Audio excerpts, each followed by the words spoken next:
Então, hoje nós vamos falar um pouquinho sobre câncer de mama. Eu sei que o tema é bem longo e eu vou tentar resumir o mais importante aqui para gente em 1 hora. Meu nome é Leide de Almeida Prachedes, eu sou geneticista, tenho a minha pós-graduação toda pela USP e atualmente eu sou professora da São Camilo, da Campos Elíseos e também aqui do Exon Cursos. Tenho mestrado, doutorado e pós-doc em genética e sou geneticista no Promove da São Camilo e no Centro Genoma Humano da USP. Bem, hoje o tema é câncer.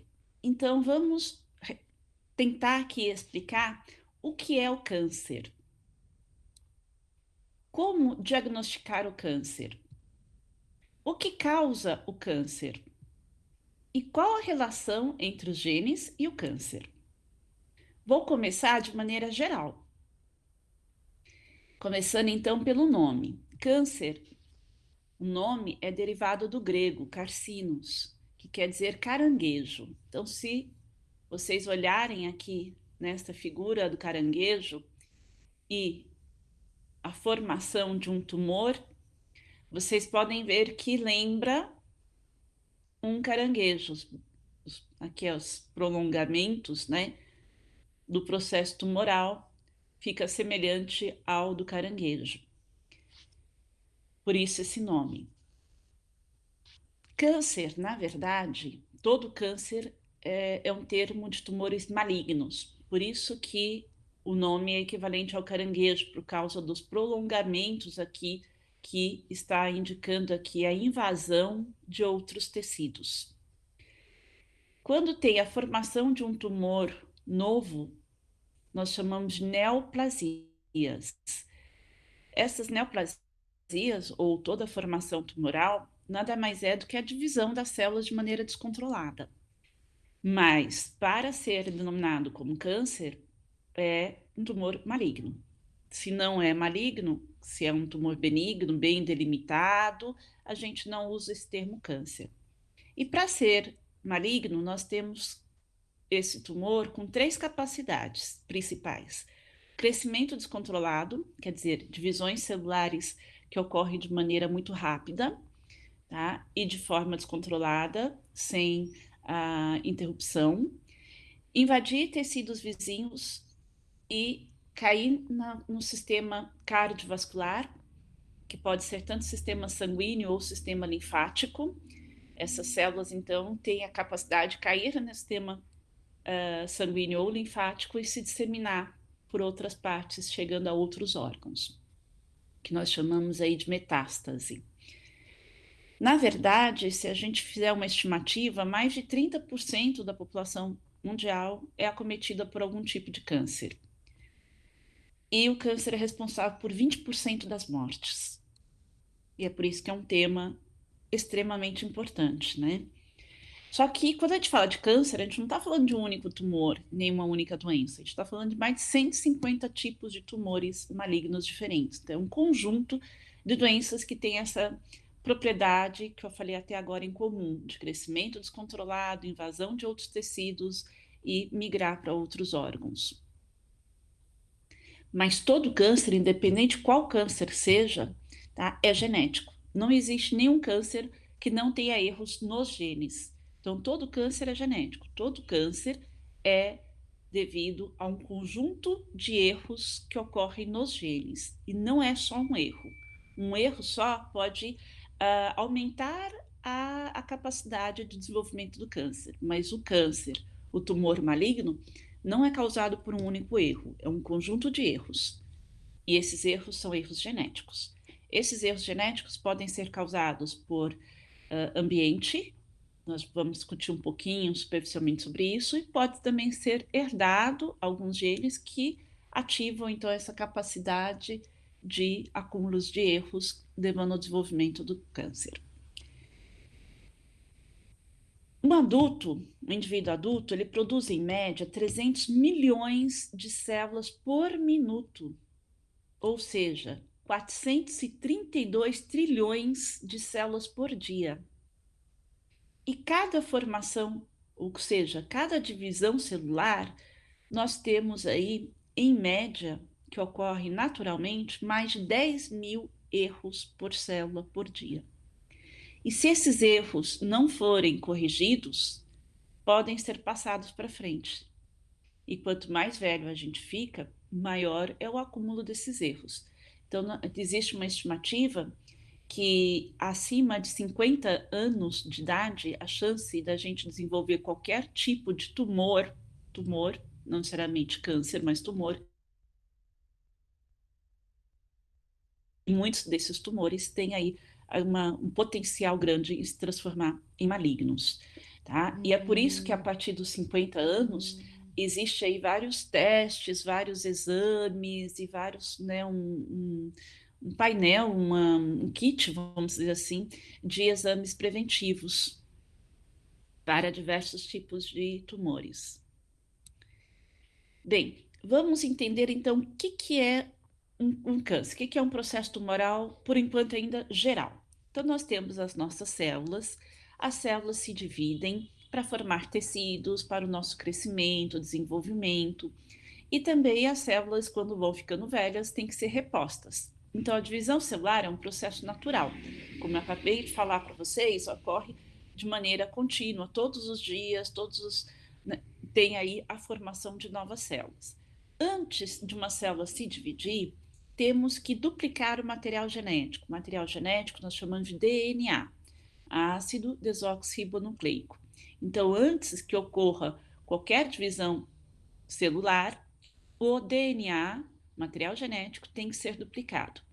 E quando ocorre essa duplicação do DNA, é como se a gente estivesse escrevendo uma carta ou um trabalho. Por mais que a gente leia, um errinho ou outro pode acabar escapando. Aqui também, nesse próprio processo de duplicação do DNA, existem várias proteínas que tentam corrigir erros que eventualmente vão ocorrendo, mas, sem querer, um errinho ou outro pode escapar. E ainda mais quando a gente tem a ação de substâncias e ambientes que tem aí, que a gente chama de agentes cancerígenos. O que são esses agentes mutagênicos ou cancerígenos? São agentes que promovem, que favorecem, que aumentam a chance desses erros no DNA. São, por exemplo, cigarro, então quem é fumante ativo ou mesmo passivo, tá? Existe aí um grande risco de erros no DNA. Por exemplo, radiação, poluição, alimentação, por exemplo, churrasco, a fuligem que é liberada quando se faz um churrasco, ou um alimento, por exemplo, defumado, vários conservantes, pode ter aí substâncias que nós chamamos de cancerígenas. E como acabei de falar, no próprio dia a dia, a poluição, né? Então a gente está expostos aí sem querer à radiação, por exemplo, ultravioleta, que acaba favorecendo esses erros. O ideal é que as proteínas reconheçam os erros e corrijam, mas uma outra pode escapar. E escapando, passando para células filhas, nós vamos ter então células normais e células com a mutação alteradas. E se essa alteração for passada adiante, nós vamos então ter aqui um conjunto de células normais e um conjunto de células com alterações. Dependendo do tipo de alteração, pode favorecer outros erros e, por exemplo, favorecer também uma perda de controle das divisões celulares. Depende de qual é o gene, qual é a proteína que foi alterada ou deixada de produzir, ativa aí, por exemplo, a falta de controle das divisões celulares. E aí, quando não tem mais esse controle, vou dar um exemplo de um gene que produz uma proteína que é fundamental aqui, que é a P53. Essa proteína P53 é uma das responsáveis por parar a divisão celular e verificar se tem erros no DNA. Se tiver erros no DNA, ela ativa a correção desses erros. Se tiver muitos erros, que não tenha condições de ser corrigida, ela ativa um processo que a gente chama de apoptose, que é morte celular programada.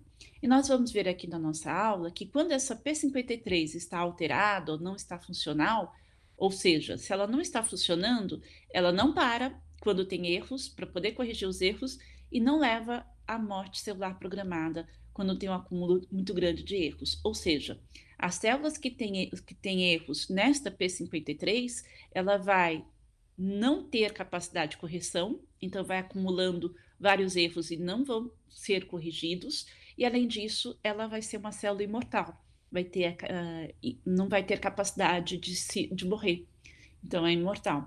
E essas duas características são muito frequentes nas células tumorais. E aí, quanto mais erros tem, mais erros acumulam porque não são corrigidos e vão passando de células para células até chegar a um ponto que essas células também perdem a noção de união, porque normalmente as células têm capacidade de se unir umas às outras para formar tecidos. E aí, ela perdendo essa capacidade de união, e os tumores também têm outra propriedade que os tumores também possuem, é atrair a formação de vasos sanguíneos para irrigar estas células, levando aí nutrientes, oxigênio. E aí, quando essas células tumorais perdem a noção de união e com o aumento da vascularização sanguínea nesses tumores, elas caem na corrente sanguínea e migram para outras regiões. A princípio, ainda invadindo tecidos próximos ao tumor primário, que a gente chama, e depois, quando cai na corrente sanguínea, pode disseminar em outras regiões mais longe, que a gente chama de metástase. E esse é um processo, então, que ocorre nos tumores, nos cânceres, nos tumores malignos, de uma maneira geral. Nós temos aqui, nessa imagem, os 10 tipos de câncer mais frequentes, de acordo aí com o sexo, masculino e feminino. Nós temos aqui entre os homens, o principal deles é o câncer de próstata, depois vem o câncer de colo e reto, que é do sistema digestório, e o terceiro é traqueia, brônquios e pulmão, que a principal causa é o cigarro, fumante ativo ou passivo. Já nas mulheres, o principal deles o principal tipo de câncer é o de mama, e se vocês olharem, o número é maior do que o de câncer de próstata, tá? Depois vem colo e reto, e depois o câncer de colo de útero. E em quarto é que vem traqueia, brônquios e pulmão. E agora, como nós estamos falando de outubro rosa, câncer de mama, eu vou dar também, continuando no geral, por que é tão importante essas campanhas, por exemplo, de câncer de mama. Temos aqui uma análise que foi feita e foi publicada em um artigo em 2018, onde analisaram 8 tipos de cânceres, tá aqui pâncreas, pulmão, estômago, melanoma na pele, mama, colo de útero, próstata e leucemia, que é de leucócitos, glóbulos brancos do sangue. E se vocês olharam, fizeram aqui a análise aí da porcentagem de pacientes que continuaram vivos após 5 anos do início do tratamento. E analisaram aqui Chile, Brasil, Estados Unidos, China e Alemanha. Tá? E vocês podem ver que tem alguns tipos de câncer que são muito agressivos, que mesmo com tratamento, a sobrevida nos próximos 5 anos é muito baixa, como câncer de pâncreas, de pulmão e de estômago. Mas se vocês pegam o câncer de mama, vocês podem notar aqui que no Brasil, a estimativa feita, que foi de uma sobrevida de 5 anos após o início do tratamento, 75%. Em Marrocos, chega a mais de 99%. Então, se a gente considera que a estimativa de casos novos, como nós vimos no slide anterior, de câncer de mama, entre as mulheres é de 66.280 casos novos por ano, e o número de mortes, 18.295, sendo, lógico, a grande maioria, 18.068, de mortes de mulheres, tá? E sabendo que o tratamento prolonga a vida, ou seja, tem aí uma importância muito grande e chances aí de sobreviver, a gente tem mais é que divulgar, fazer campanha, se cuidar para que a gente não entre nessa estimativa, não permita ou não deixe que esse número de mortes aumente tanto. Tá? Então, vamos falar um pouquinho sobre câncer de mama agora. Fatores protetores, não só de câncer de mama, fatores protetores para muitas outras patologias, inclusive câncer de mama. Atividade física regular. Até eu mandei depois, se vocês quiserem ver, saiu até um livrinho falando sobre atividade física regular nas mulheres, o quanto que é importante, não só em homens quanto em mulheres, né? Tanto para câncer de mama, prevenção de câncer de mama, prevenção de hipertensão, obesidade e outros fatores que levam aí, por exemplo, a diabetes e outros fatores que podem prejudicar a qualidade de vida tanto de homens quanto de mulheres. Hábitos alimentares saudáveis, como eu falei para vocês, tem vários alimentos que são que a gente chama aí de cancerígenos, né? Como o churrasco, os defumados, os que possuem muitos conservantes, a gente já sabe que tem aí coisas, ou seja, agentes que a gente chama de cancerígenos. O cigarro também é um outro fator que já está mais que comprovado que é altamente cancerígeno. Então, se fizer atividade física e tiver bons hábitos alimentares, já são fatores que já protegem de uma maneira geral. E fatores de risco. Só o fato de ser do sexo feminino já tem um fator de risco maior para o câncer de mama, que, como todos nós já sabemos, o sexo feminino tem o desenvolvimento da mama bem mais do que dos homens. Então, só o fato de ser mulheres, nós temos um aumento aí de câncer de mama considerável em relação aos homens, tá?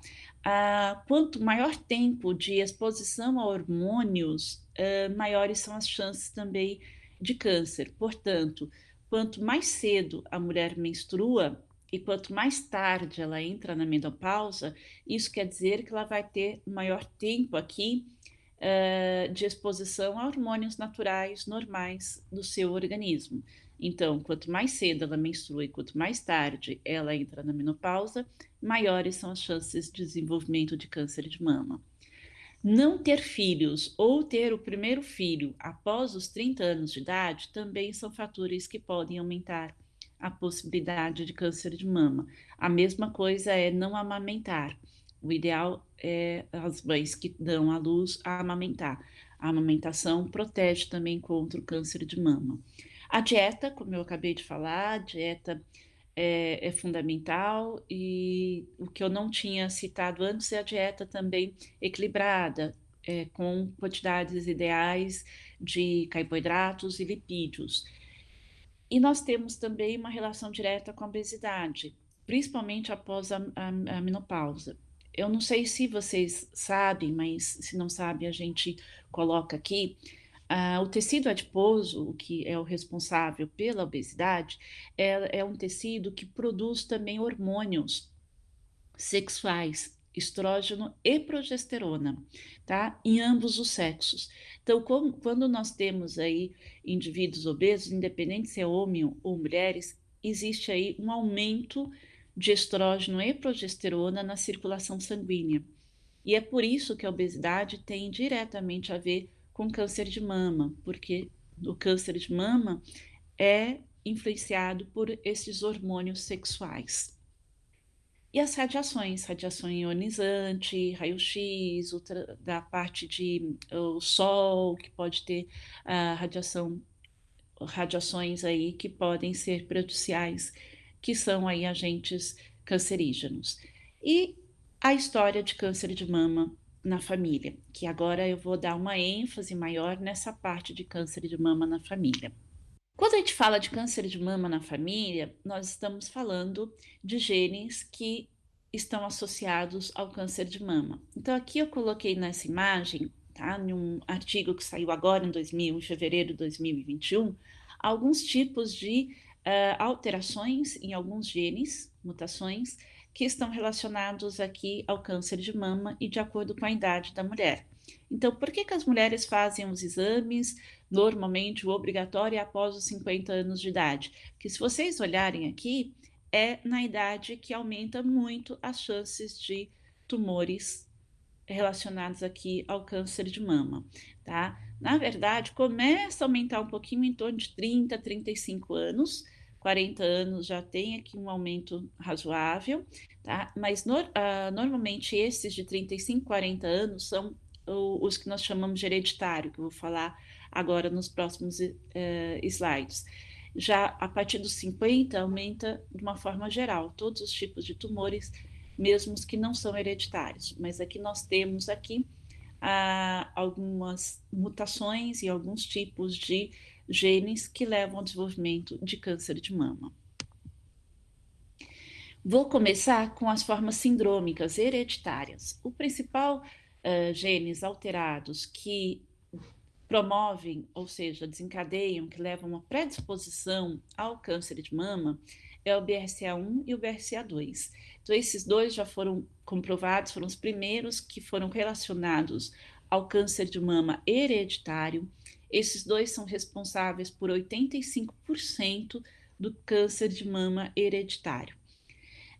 Vou dar daqui a pouco mais explicações sobre esses dois. O outro é a síndrome de Le-Fraumeni, que é aquele do P53. Esse P53 é aquela para a formação daquela proteína que para a divisão celular para que ocorra a correção do DNA e, se tiver um acúmulo de erros, leve à apoptose. Então, essa alteração no P53 é um dos responsáveis por vários tipos de tumores, dentre eles o de mama. Nós temos outros mais raros, né, que é o Colden, que é do PTN, e associado à parte do sistema digestório, que é o câncer de mama e colo retal, que o gene alterado é o CHEK2. E outros que estão relacionados ao câncer de ovário. Novamente, BRCA1 e 2 é um deles, e um que está relacionado também ao ovário e sistema digestório, que é o HNPCC. Bem, vou falar um pouquinho mais sobre esses tipos de câncer hereditário, tá? De mama.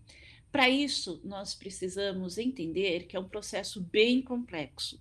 Então, como eu já expliquei anteriormente, todo câncer é genético e não depende de um único gene. Então, por exemplo, aqui nós temos o BRCA1, a localização desse gene é no cromossomo 17, e o BRCA2, que a localização do gene é no cromossomo 13. Se a pessoa tem uma alteração só no BRCA1 ou no BRCA2, ela já vai ter uma instabilidade no processo genômico, porque tanto as proteínas produzidas a partir desse gene, BRCA1 e BRCA2, são responsáveis por manter uma integridade genômica.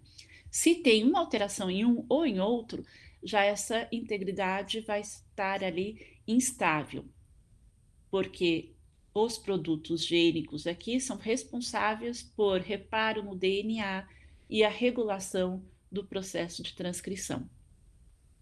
Com isso, se tiver erros, já vai começar a favorecer o acúmulo de erros no DNA.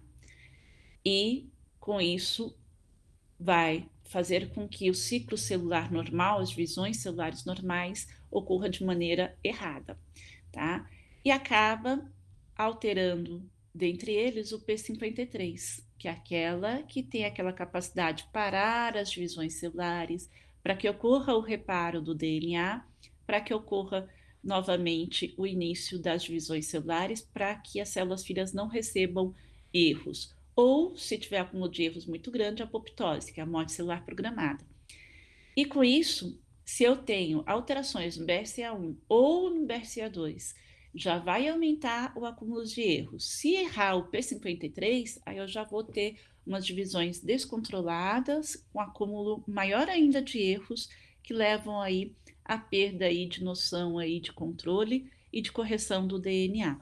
Como vocês estão vendo, cada uma dessas siglas aqui são genes que, se alterado, vão produzir proteínas ou erradas, ou não vão produzir proteínas, que vão levar à invasão dessas células tumorais a tecidos, outros tecidos, se desgrudar e invadir outros tecidos, ao crescimento descontrolado, ou seja, divisão celular descontrolada, a alterações no ciclo celular, alterações na produção de proteínas e a sobrevida, ou seja, os tumores, as células tumorais costumam ser imortais.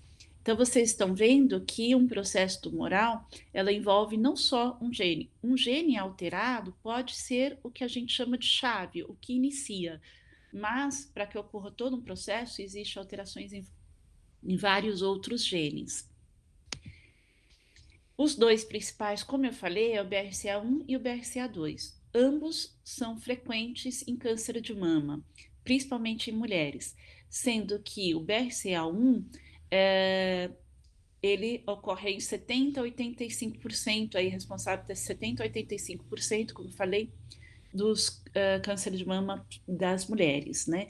Já o BRCA2, ela pode ocorrer com uma frequência menor, lógico, mas pode ocorrer não só em mulheres quanto em homens. Então, quando a gente vê numa família que tem homens e mulheres com câncer de mama, a gente já desconfia de um erro, uma mutação no BRCA2.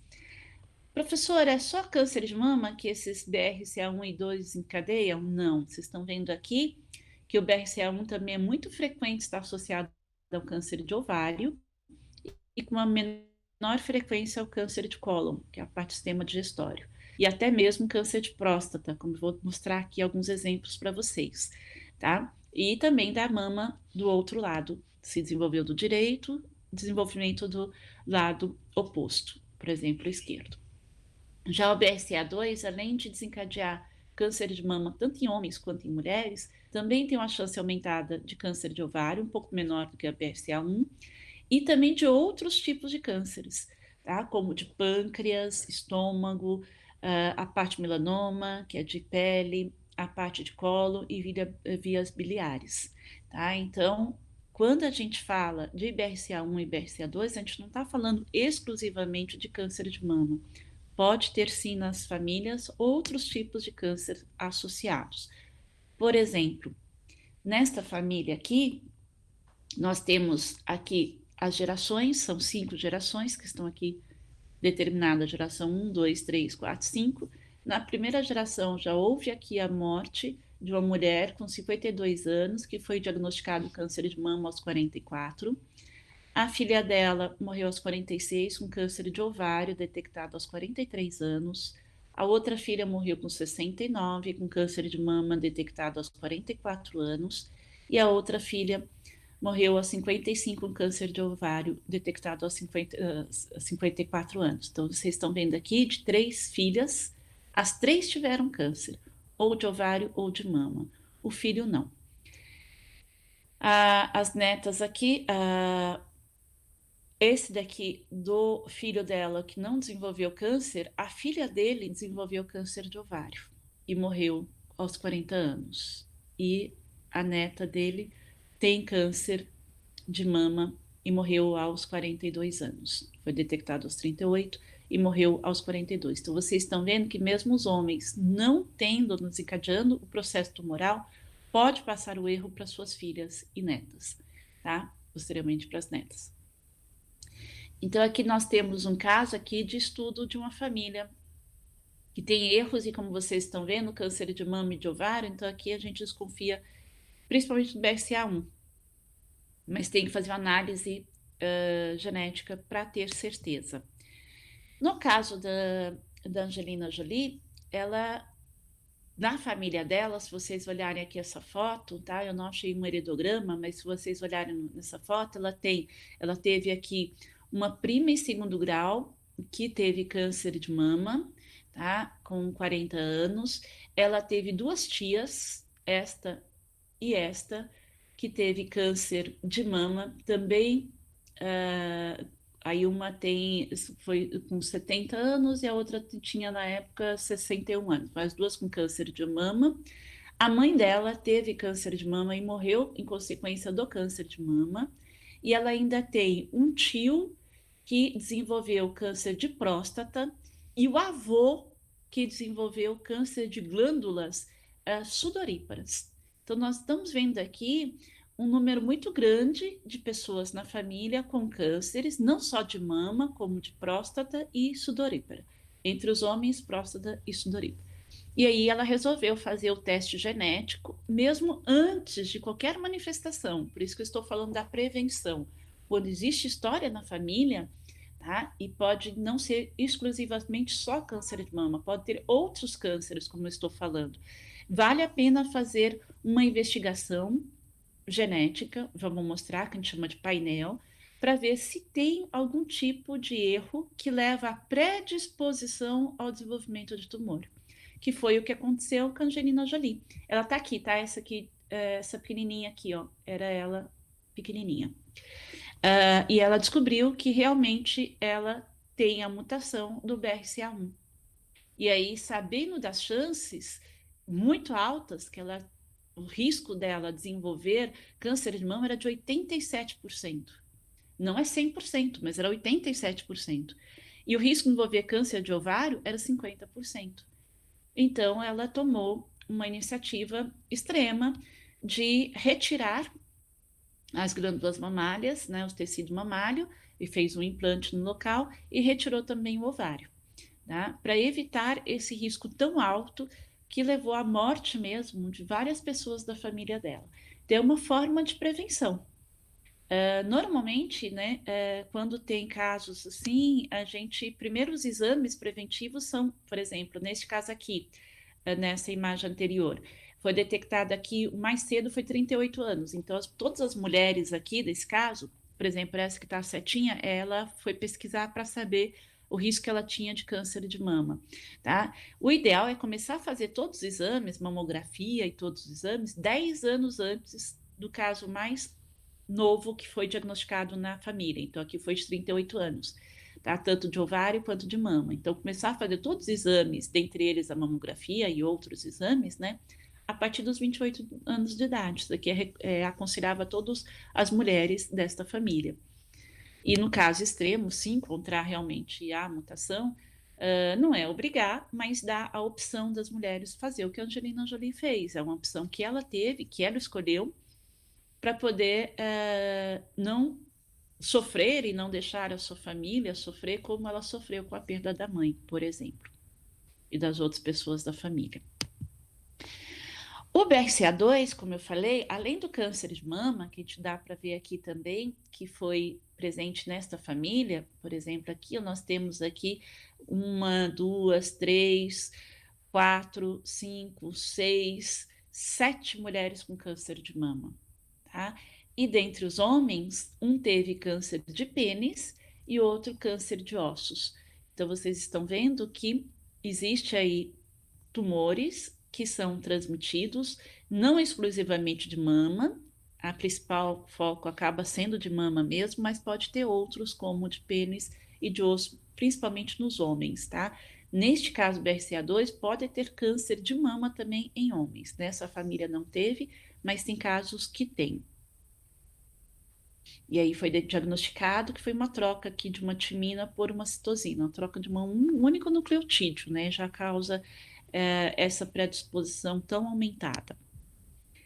E um estudo aqui daquele P53, como eu falei para vocês, quando tem o P53 alterado, tá? Que a gente chama aqui, ó, teste positivo para o P53, nesta família aqui, olha só, teve câncer de pâncreas, estômago, bexiga, esôfago, laringe, leucemia, que é o de leucócitos de sangue, a parte de renal, hepática, sistema nervoso e mama.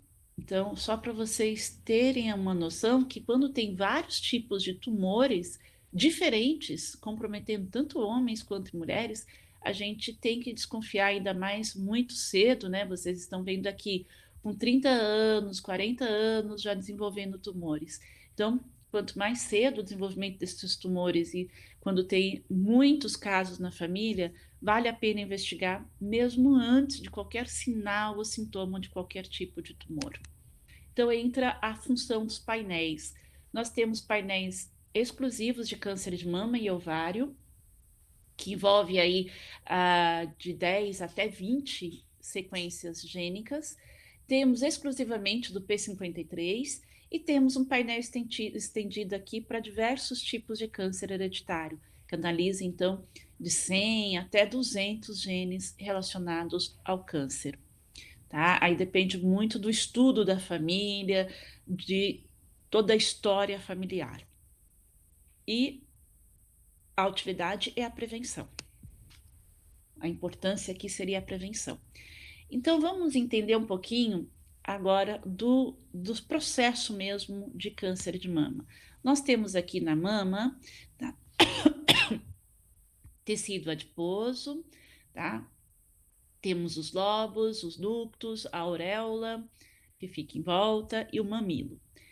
E se vocês olharem aqui, esse em verdinho são os linfonodos, que é do sistema linfático, que é a parte do sistema de defesa, tá? E que vai ter uma importância muito grande aqui para a gente.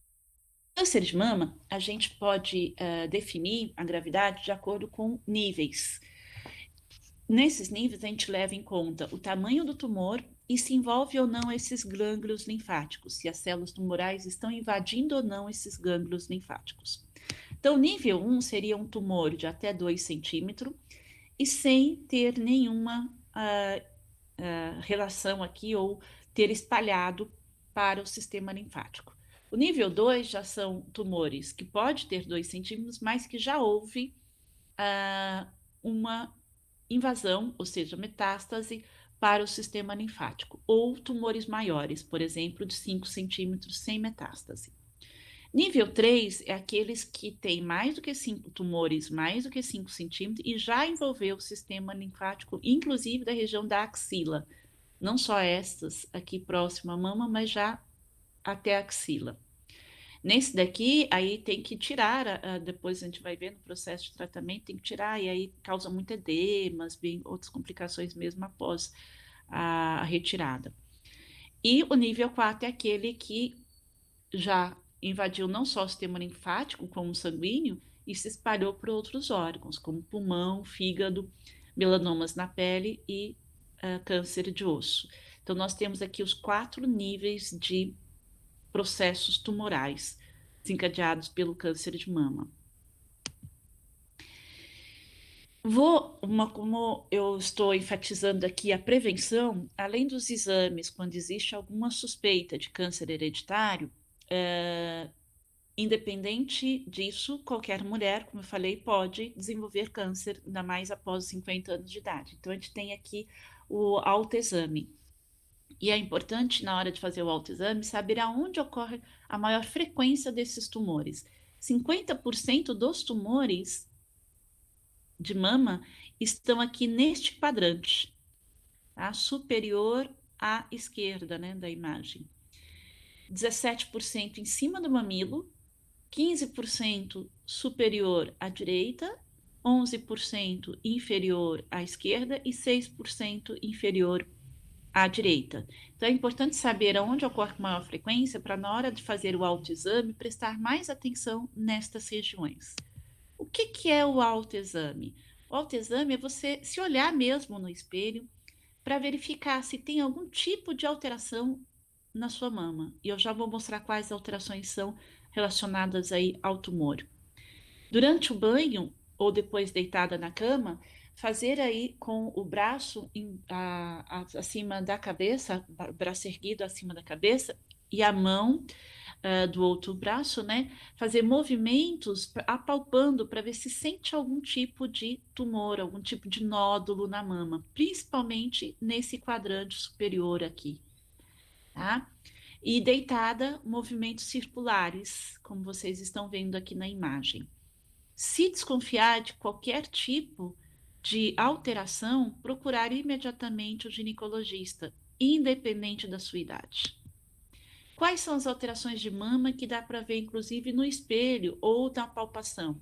Crescimento de veias, vasos sanguíneos saltados, salientes.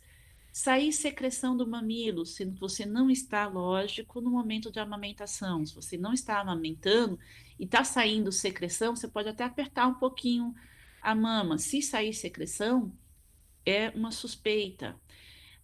Lesões na pele, principalmente aquelas que não saram, que é difícil de cicatrizar.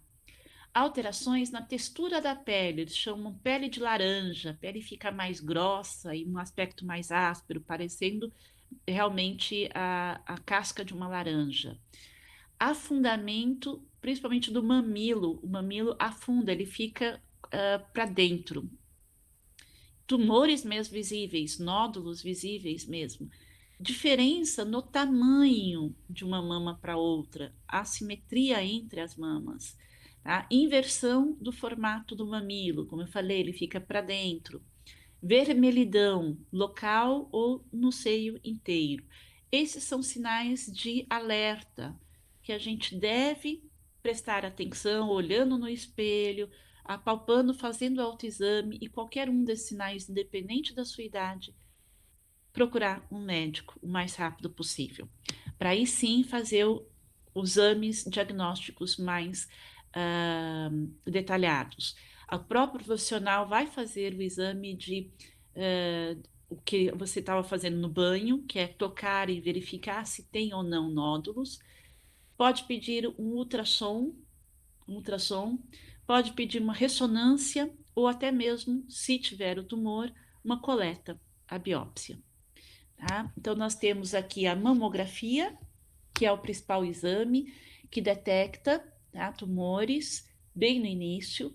É obrigatório após os 50 anos, mas em casos que já existe história familiar, 10 anos antes do diagnóstico mais cedo que foi. Por exemplo, naquela história lá das mulheres que foram diagnosticadas com 38 anos, a partir dos 28 anos de idade, todas as mulheres daquela família deveriam fazer uma mamografia uma vez por ano, ou em casos aí de suspeita, até mais do que uma vez por ano. Tomografia, ultrassonografia, são exames também que auxiliam a detecção. Ressonância magnética é outro exame de detecção. E se tem o tumor, eles podem fazer uma punção para tirar material deste tumor e verificar. Já vou falar para vocês qual que é a importância da retirada do material desse tumor. Não só para verificar o estágio que o tumor está, mas também outras para auxiliar, inclusive no tratamento. Professora, como é que vai saber se invadiu ou não o sistema linfático, para saber se é nível 1, 2 ou 3 ou 4 do tumor? Um dos métodos é esse: inserir no tumor substância radioativa ou corante, que aí, por ser o sistema linfático, ele vai, se tiver ligação com o tumor, ao ser tirado esses linfonodos aqui, sentinelas que são pequenininhos e que a influência deles são menores, você retira e analisa. Se tiver células nesses linfonodos, células tumorais, é porque já as células do tumor já invadiu o sistema linfático. Aí, a partir deste momento, a gente já leva em consideração, quando o médico for fazer o tratamento, de retirar os linfonodos, inclusive da região da axila. Se não comprometer os linfonodos desses mais próximos, aí é desnecessário. Aí pode só retirar o tumor no local, sem influenciar nessa parte de linfonodos que atrapalha muito no processo aí depois de recuperação, porque causa muito inchaço, edemas, e é bem complicado. Outra coisa que é importante é a gente lembra que eu falei da biópsia, de retirar material do tumor. E esse material retirado do tumor, a gente faz análise genética mesmo. E aí um dos testes genéticos é o Oncotype DX, e ele analisa, então a gente pega células tumorais de tumores estágio 1, 2, 3, carcinoma, câncer de mamas, vários estágios, e analisa alterações de genes no tumor. Não é mais agora no sangue, no tumor. E normalmente neste exame aqui eles analisam 21 genes. Por que eu estou analisando genes no tumor? Lembrando que todo câncer é genético, que envolve muitos genes alterados no tumor. Dependendo de qual gene está alterado, eu consigo prever mesmo como vai ser o tratamento e qual que é aí a probabilidade, por exemplo, nessa análise de 21 genes no tumor, de células tumorais. Se a pontuação obtida for de 0 a 25, isso significa um baixo risco de recidiva, ou seja, após o tratamento, baixo risco de reaparecer o tumor. Isso se a mulher tiver uma idade menor do que 50 anos. E aí não vale a pena entrar com uma quimioterapia, com um tratamento tão agressivo como é a quimioterapia. Basta apenas tratamento com hormônios específicos, que a gente chama de hormonioterapia. Já se a pontuação deste exame for de 26 a 100, isso já indica um alto risco de recorrência. Isso indica que vale a pena adicionar quimioterapia e até mesmo a hormonioterapia para diminuir as chances de novos tumores. E se a mulher tiver mais do que 50 anos, mesmo tendo uma pontuação baixa, 16 a 25, vale a pena estudar caso a caso a adição de quimioterapia. Então, vocês estão vendo que a análise de genes no tumor já vai me dar um prognóstico do tipo de tratamento e até mesmo o tempo de vida que essa mulher tem após o diagnóstico e tratamento. A mesma coisa do Mama Print. Mama Print é um outro exame também bem conhecido e que analisa células tumorais para mais de 70 genes diferentes. Se tiver alterado também, a gente classifica nesse risco aí baixo, alto e qual tipo de tratamento mais adequado, tá?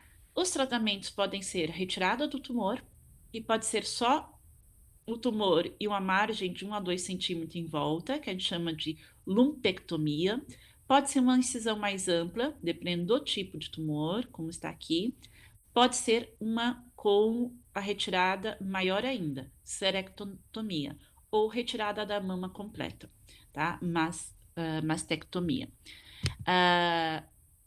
E aí, hoje em dia, eles já fazem a reconstrução, que pode ser com silicone, e existe também um modo aqui em estudo de tratamento de pegar células-tronco do próprio tecido adiposo da mulher, por exemplo, aqui da barriga, de outra região, e inserir para reconstruir a mama com as próprias células tronco da própria mulher, tá? Que é menos invasivo e mais natural.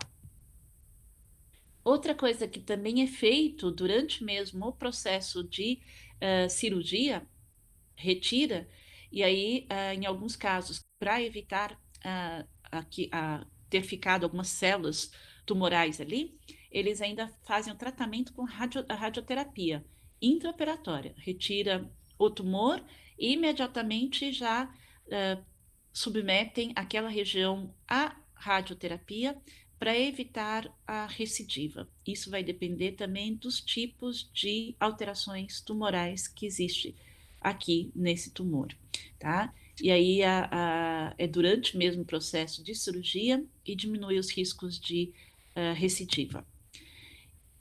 Outra coisa muito importante, que a gente sabendo quais são os erros genéticos, a gente sabe qual tipo de tratamento indicado para cada tipo de erro genético. Por exemplo, se tem alterações no BRCA1 e BRCA2, os medicamentos utilizados são esses aqui, tá? Então, aqui tem um conjunto de medicamentos quando se encontra este tipo de erro genético.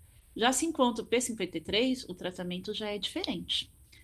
Tudo bem? Então, de acordo com os erros genéticos, a gente sabe a composição de medicamentos que vão ser efetivos ou não para tratar aquele tumor. Então, não é só câncer de mama, é tudo igual. Não, vai depender das células tumorais, quais tipos de alterações elas possuem. E normalmente, nesses tratamentos, é uma combinação de vários tipos de medicamentos.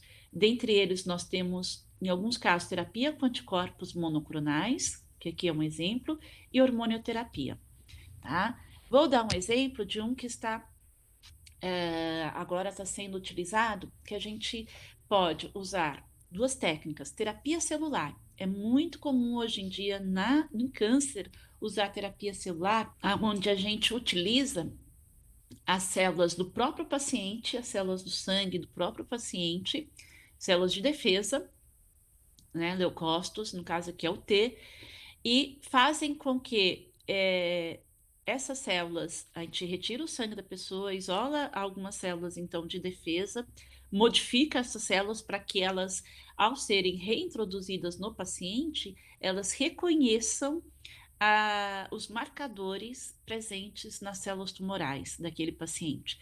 E aí, essa célula de defesa por ter sido modificada, ela vai reconhecer aquelas células tumorais do próprio paciente e vai destruir as células tumorais.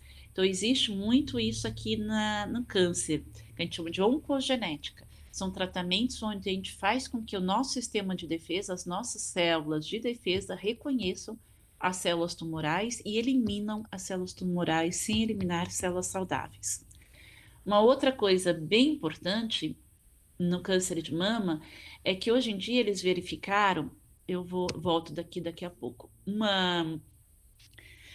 um receptor que a gente chama de HER2, que no caso de alguns tumores de mama, ele tem um número excessivo nas células tumorais. Então, normalmente, uma célula normal tem uma quantidade pequena de receptor HER2, que está aqui, tá? HER2. Já nas células tumorais, de alguns tipos de câncer, vai ter mais de 1000. E quando tem esse HER2 positivo, o tumor de mama é muito mais agressivo, muito mais agressivo.